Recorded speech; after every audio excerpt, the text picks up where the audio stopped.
Aloha, and welcome to another Candid Conversation. Today we're joined by Kramer, who has become rather infamous and famous for his digital dealership.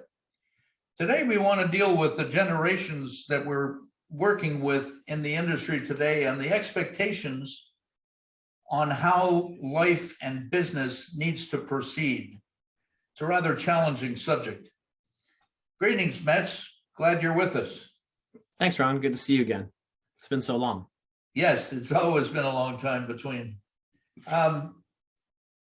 Generations, expectations. I'm 75, my daughter's 45, my granddaughter's 20, grandson's 16. My generation was the first one to live entirely with a credit card. We also were the first one to see serious implementation of computers. My grandson at 16 has never lived in a world that there hasn't been a cell phone, the internet, or Google. How he views the world and how I view the world are very, very different. Radically different. Radically different. You're absolutely right. I asked my granddaughter, who's majoring in bioengineering with a specialty in genetic, what she wanted to do, what she thought her career would be. I haven't got a clue, Poppy.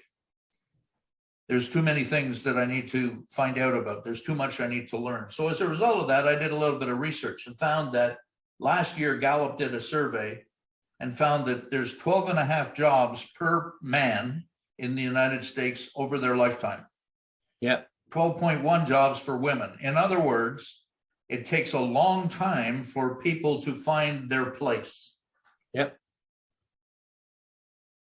When we look at an equipment dealership, agriculture, on-highway truck, engine, any of the capital goods industries, they seem to be led by 55 to 75-year-olds for the most part. You know most of them. So, yeah, most, and I'm in that tub too. I'm on the top end of that. Yeah. But the thing that's interesting is if we look down, there's a silent generation, which is the one before the greatest generation, which was the World War II guys. I'm at the baby boomers end. You're in the millennials crowd. Then behind that, we've got Gen X and Gen Z. There's others that are around. But if I just take those Gen Z, Gen X, millennials, and baby boomers, those four, population-wise, everything's pretty normal. They're about 20% in each, 20 to 23%. Yep. But that's not how commerce is being conducted. Not at all. You want to address that? Where is that? Who's conducting most of the business today? I guess it depends on what you mean by conducting. But if you just want to cut to the simple part of it, if you look at key jobs like buyers, which tend to be fairly entry level, that's all Gen Zs right now and millennials. So the buyers, the people making buying decisions in many of the business to business purchasers surveys that have been done are all millennials and Gen Z. And so that's the people making the decisions of where to spend and who to spend money with. If you take that and go further, would you not expect the retail world that's dealing with those buyers or people making that purchasing decision, would you not expect that there would be a match in generations? A match in generation between the decision makers who lead the organizations and the sellers. The buyers and the sellers, shouldn't they be in the same generation?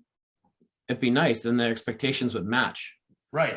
But I think what we're seeing, especially in our industry, is a very big gap between those, like as you pointed out. And in my presentation at AED on the digital dealership, I did a little thought exercise, made some graphs, looking up some statistics data on the number of births per year, what generations they were, when they start work, when they'll exit the workforce.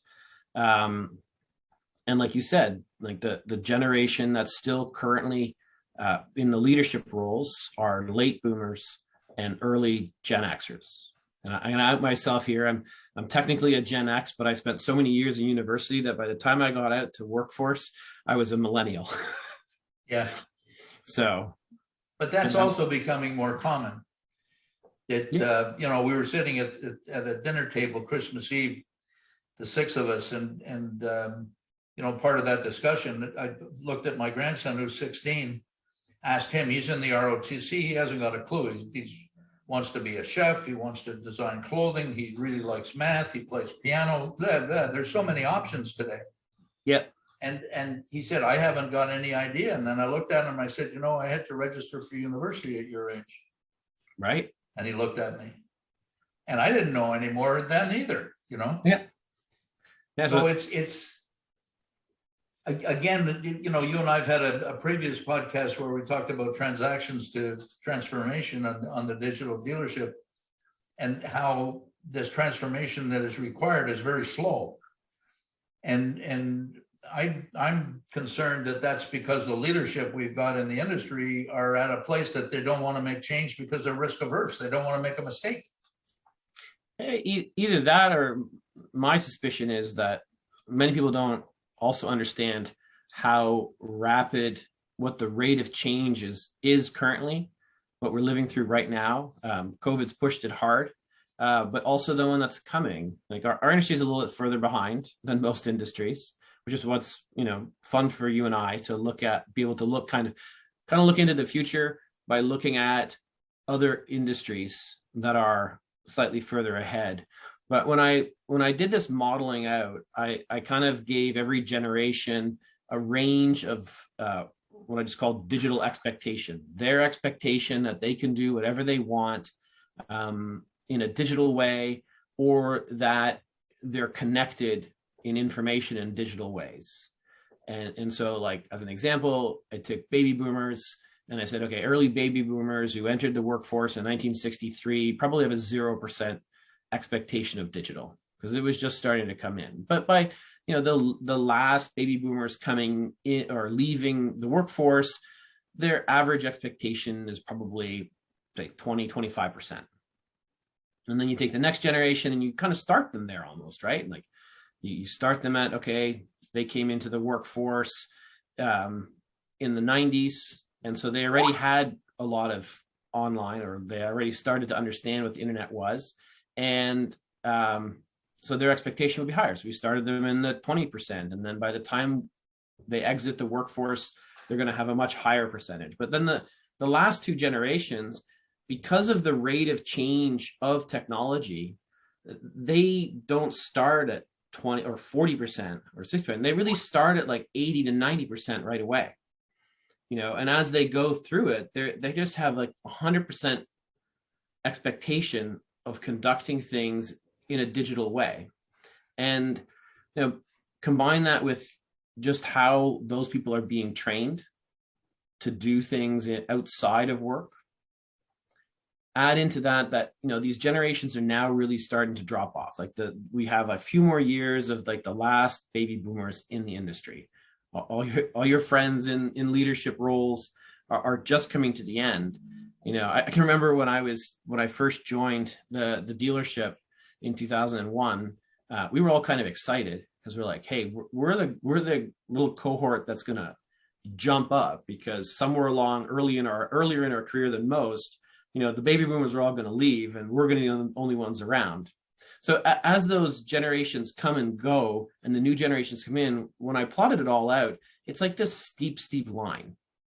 And we go, you know, at a change rate of like 5 to 10% per year in the expectation of the buyers, of the average person, on being able to do digital.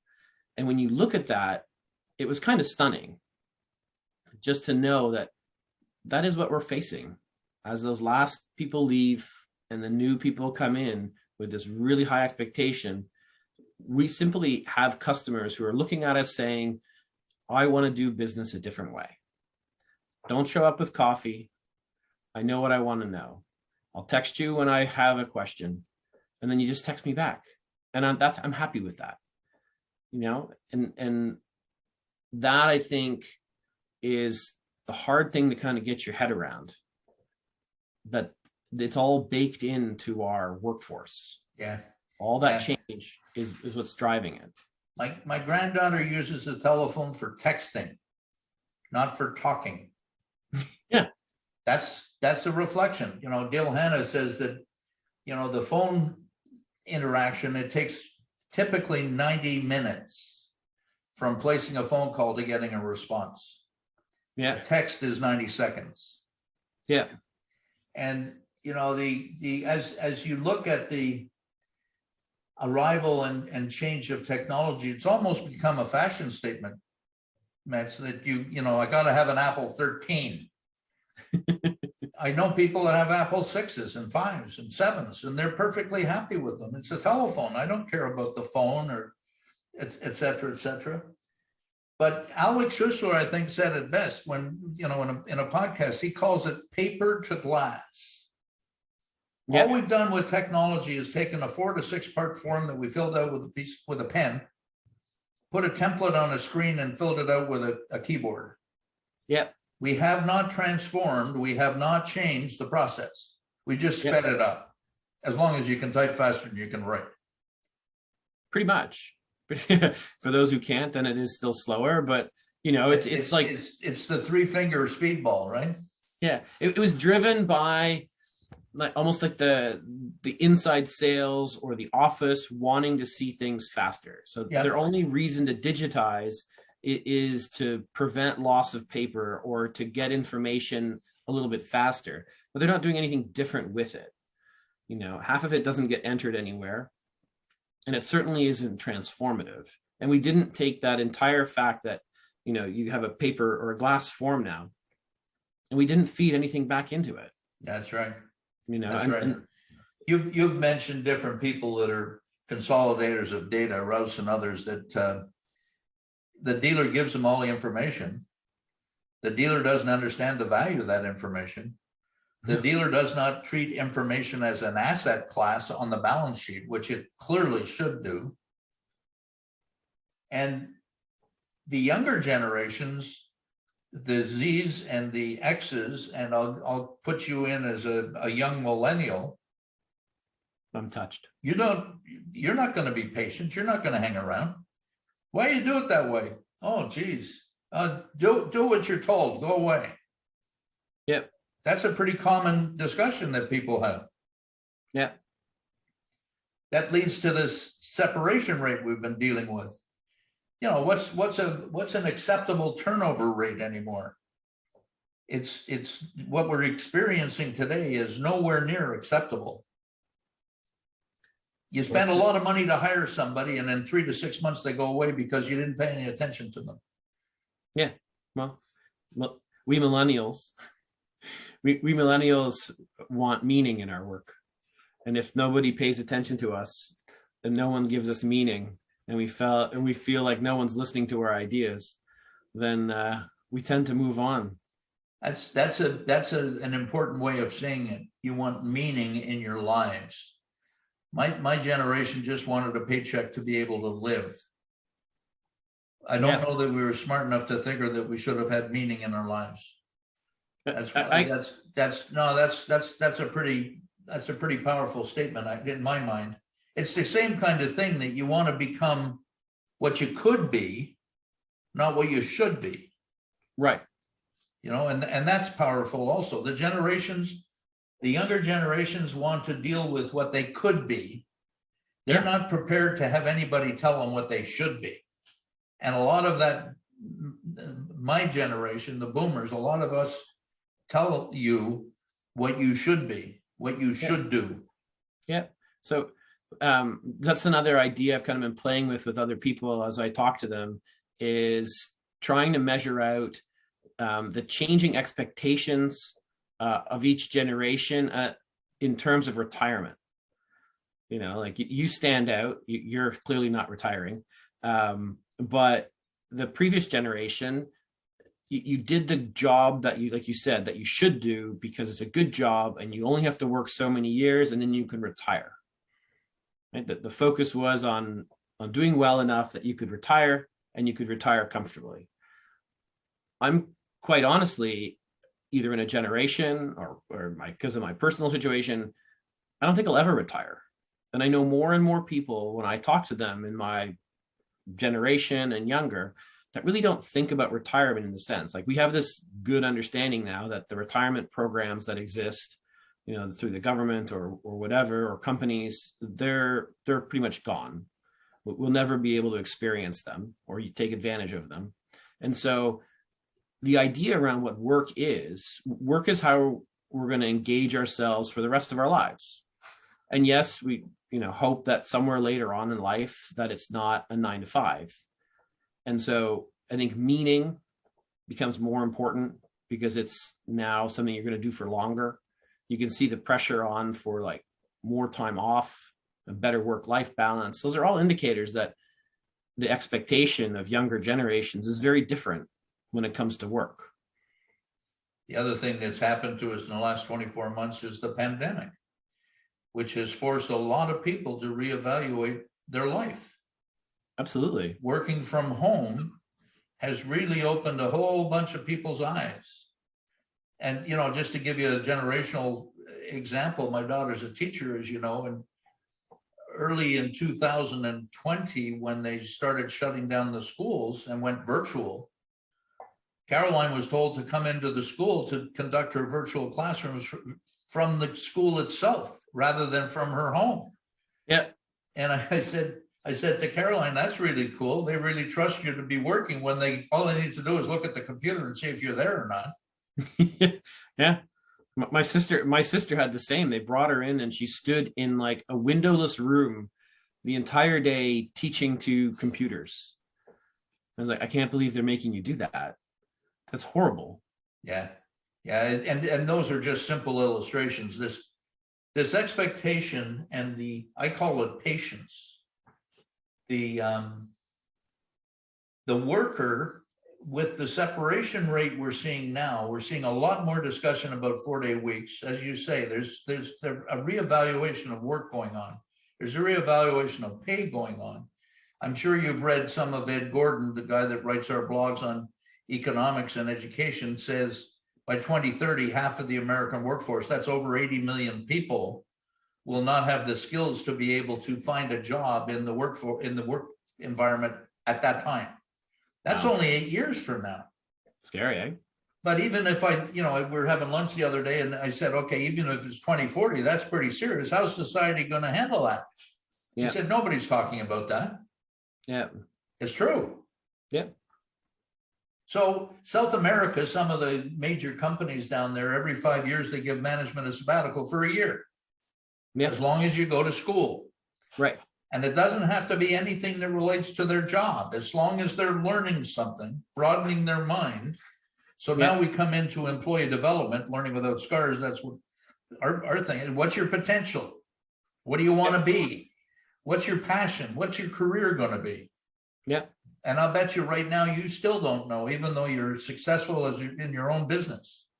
What I'm going to be? No, yeah. People always ask me what I do, and I'm like, I'm not quite sure yet. I'll let you know later. I tease everybody. I still haven't figured out what I want to do when I grow up. And like you say, I'd say this to everybody very seriously, you don't retire from something, you retire to something. And if you haven't got something to retire to, keep working. As long as you're curious, you like it, you're healthy, go for it. Find good work-life balance. Well, the work-life balance, that's a personal choice. Absolutely. Yeah. It's a very different. Some of us are crazy. It will work too much. Yep. Some of us won't work enough. Yep. And I've been trying to find that little mystery or solve that mystery for a long time with things that I've read, and I don't see a clear formula on that at all. No. And like I said, I think everyone's expectation is very different. And we're seeing that, like it comes from so many factors that were part of how we grew up and what we experienced as we grew up. My father's expectation when he finished school, he finished school with an MBA, and his expectation was that he would be a director year one, and he got it. No one graduates expecting to be a director anymore, although there's lots of jokes about, the Gen Zs coming in and expecting to be VPs and get paid like it. And they But are jokes. yeah, he also expected to have like business travel, because that was luxurious, that was fun, that was different. When I got out of school, there were people asking to make sure there wasn't too much business travel. Isn't that something? They didn't, in one generation, that expectation had changed. That, no, I've seen what my parents' generation did, flying nonstop, and I want a job with no more than 15% travel because I want to be home. It took one generation. So, I think those are the kinds of realizations that the dealership leadership need to really think about, to understand just how radical these expectations of younger buyers, younger contractors, the new generation taking over the business that they've serviced for 50 years under one generation, just how fast this can change. It's not just based on, whether or not the business was working well and your relationship with that company was doing well. It's that the people coming in can be just radically different in how they see the world. And I don't think there's a dealership person out there that hasn't experienced that to some degree. In one, case, they may think it's an exception, but that is the heart of the changes that the buying side of the market, the contractors are going through, and that leadership needs to understand. There's no avoidance. You can't avoid this one. No, I know. There's no way out of this labyrinth that's clear. And the generational leadership that we've got, status quo is not acceptable, but to run a business of any size today, it's very complex. All of the moving pieces. And people are change resistant primarily because they don't know what the impact's going to be on that change. Mm-hmm. And I try and minimize it by asking people in a room, are you married? Yeah. Okay, well, go home tonight and tell your spouse you're going to sleep on the other side of the bed. And tomorrow morning, tell me what happened. And that's change. Change of work is easy compared to that. I don't know why it was that women are the ones that choose which side of the bed they sleep on, but that's a separate discussion. It's a really interesting discussion, but yeah, you can have fun. You have to have a bottle of wine when you're doing that. But so they're really, and if we look at it, there's a position that's missing in dealerships today. I don't see many dealers that have people that do dealer development, and I'm going to use that as the title. Yep. Where they just evaluate a piece of the business, one after another, and maybe do it on the basis of, the parts department says, gee, I want to be able to get more parts overnight. The service department, I want to be able to manage my maintenance better. The sales department, I want to have better call to close ratios. The rental department, I want to have higher utilization. Finance, I want to have better collections. Yep. And then somebody goes out and evaluates that, puts together a white paper, here's what we think, gives us options, and puts it out to the executive, and they make choices. I don't see those job functions, and I think they're necessary. I totally agree. I think that you must have been involved in the Six Sigma Black Belt programs, and those came about early in my career, and a lot of my friends went into those roles. And that kind of concept, those are dealerships that can carry some extra people to do this kind of work. Not everyone can do it. And so, smaller dealerships really need to find someone who will contribute to them in the same way, but on a part-time basis over a long term. But the sad thing was that many of their projects were relegated to peripheral kind of like cost savings projects, instead of allowing those people to be transformative and really look at the guts of the business. part of the problem was that they were incentivized on short-term improvements to the business. That's exactly savings. what Six Sigma did. It was an incentive deal to try and help. And you're right. It was cost saving type of, of efficiency type of. And then when you went to 5S and 7S, which came in the aughts and later, yeah, it was similar things. I teasingly call it repackaging. When I was in school, it was called industrial engineering. yeah. Then you go in the 80s to, TQM or CQI. Then you go to the 90s and it's Six Sigma. You go to the aughts and it's 5S. There'll be a new one coming. Yeah. But those guys that were involved as black belts in Six Sigma, what are they doing now? And did those companies replace that black belt function, or did they let it die? I think it died. It I know the people that I knew all went back into traditional roles. Yep. Because they were smart. They got to know the business really well, and so they got access to good new roles. But they were all like branch manager, things like that. But more than ever, those kinds of people that bring ideas and are invested in to develop those ideas are more and more important. I think they're critical today. I really do. And I don't see very many dealers stepping to the line. Like you mentioned, it's a cost issue. Yeah, I don't disagree with that. Bankruptcy is a cost issue too. The ultimate measure of the business that doesn't keep up is replacement. Yeah. And if you look backwards, the number of companies that are trading in Wall Street that started in the 1800s, it's on one hand. Yeah, of course. And in the latter, I think it was the decade of the 90s, 44% of the S&P didn't exist in the 80s. So this, it's not just technology that changed transformation. It's not just the generational expectation change transaction. The life cycle of a corporation is shrinking. And if that isn't a reflection of the fact that leadership is not looking after their side of the table, I don't know what is. Yeah. No, it's disruptors, right? Yep. That hasn't changed that much over the years. It's the cycle of the disruptor is shorter. The frequency at which new ones come in is shorter.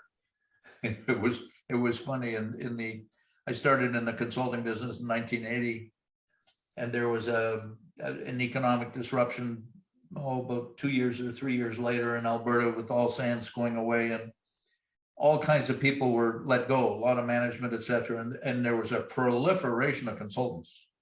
Yeah. Those were people that were just, trying to find a job. It was kind of the gig economy and trying to make themselves, I was trying to make a career out of being a consultant. These dudes are screwing it up, So my daughter, at that time, she was in high school. Later on, I think it was down here, maybe, she went to some summer education program, and all the kids had to stand up and say, "What does your father do?" And she stood up and said, "Well, my father's a consultant." And the teacher said, "Well, what does that mean?" And Caroline said, "Well, he goes into companies and he cuts out the fat." You taught her well. I never, and I'm not light, I don't know where she got the idea, but that's what Six Sigma really morphed into. It was a cost-saving circumstance. We need those disruptors. We need those people that are going to step out. They're going to get ahead of the curve, and they're going to succeed like maniacs. Yeah. But I don't think it's going to be a boomer that's going to do that. It's unlikely. I mean, none of the, we keep going back to this idea of like the most admired companies, or the companies that people look to and use and stuff. You can look in their roots to see where it came from, to see that most of them came from outside the industry or new entries. Very rarely has it been an existing, an incumbent that made a radical change. Most of the time, it's the incumbents that are in the industry that end up, consuming some of the startups that bring new ideas. but we keep looking at them as examples. Yeah. And maybe we really should be looking at what is the DNA of those kind of organizations that made them there, instead of just looking at the outside of who they are and saying, oh, I like what they do, they're a great example. But the genetics of that organization is where it all came from. And that's it's the genetics you should be copying, not the result. Yeah, and I like your point. The expectations of the younger generation, Z's, X's, and millennials, are very much different than they were for my generation, the boomers and the greatest generation before me. And they're not. It's really interesting, Metz, and I think you got your finger right on the right pulse. They're not going to tolerate, they're not going to be patient and wait for things to change. They want to make the change. They want their life to have meaning. And that means being able to influence the world that they're in. Yep. Absolutely. Is that a good place to close it? I think so. It's definitely a more complex topic than looking at some of the tactical components of the digital dealership. But it's the heart of why the strategic change needs to happen. We need to understand what's driving it and who the people are that are driving it. Yeah. So that's the heart of change. People, it's a people business. It's a relationship business. But if the people are changing, then that's the heart of what we need to deal with. That's a good place to end it, Metz. Thank you very much. I appreciate your expertise and your time. And thank everybody who's been listening to us. We look forward to having us join us at a future Candid Conversation. Mahalo.